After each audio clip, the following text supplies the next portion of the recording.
পর্দার আড়ালের মা, ও আমার পর্দার আড়ালের বোন, তুমি তো একদিন দুনিয়ার মধ্যে এসেছো, তোমার যখন বিবাহ হয়েছে সবাই তোমাকে সুন্দর করে সাজিয়ে গুজিয়ে তোমার স্বামীর বাড়ি প্রেরণ করেছে। একদিন যখন তোমার দম তোমার চলে যাবে, তোমার রূহ যখন চলে যাবে, ঠিক তদ্রূপ ভাবে তোমার আত্মীয় স্বজন এইভাবে তোমাকে আতর গোলাপ সুরমা মেখে তোমাকেও কবরের মধ্যে রেখে দিবে। ও আমার মা গো, আমার বোন, আজ দুনিয়ার ঝামেলায় পড়ে তুমি এত অহংকার করো, এত দম্ভ পড়ে তুমি চলো, নামাজ পড়ো না, রোজা রাখো না, স্বামীর কথা মতো তুমি চলো না, সন্তানদেরকে তুমি দিন শিক্ষা দাও না। মা, ও আমার বোন, একটু লক্ষ্য করে দেখো, যখন তুমি চোখ বন্ধ করে যাইবা তখন কবরে তোমার জন্য কোন আযাব অপেক্ষা করে আছে। ও আমার মুসলমান ভাইয়েরা, ও আমার মুসলমান বোনেরা, একবার বালিশের সাথে মাথা লাগাও আর চিন্তা করে দেখো, আমি মরে গেছি, আমি মরে গেছি, আর দুনিয়ার মধ্যে আসবো না। একবার চিন্তা করে দেখো, আমি দুনিয়ার মধ্যে যে মরে গেছি, আমার আমলনামা কি আছে, আমি কি আমল করেছি, আমার সওয়াব কি আছে, আমি কি সওয়াব নিয়ে আমি কবরের মধ্যে যাইব, আমি কি আমল করেছি, আমি আমার আল্লাহর কাছে কি জবাব দেব।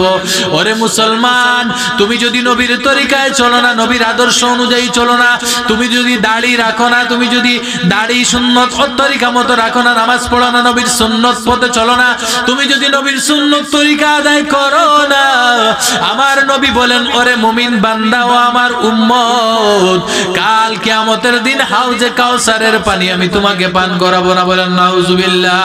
তুমি যদি বিশ্ব নবী পয়গম্বরের হাউজে কাউসারের পানি পান করতে চাও, তাহলে মুসলমান, ও আমার যুবক ভাই, ও আমার বৃদ্ধ বাবারা, ও আমার চাচারা, ও আমার ভাইরা, একটু লক্ষ্য করো, যারা এখনো দাড়ি রাখে নাই, দাড়ি যেন আমাদের লম্বা হয়ে যায়, কারণ আমরা বিবাহ করেছি, এখনো আমরা দাড়ি রাখছি না।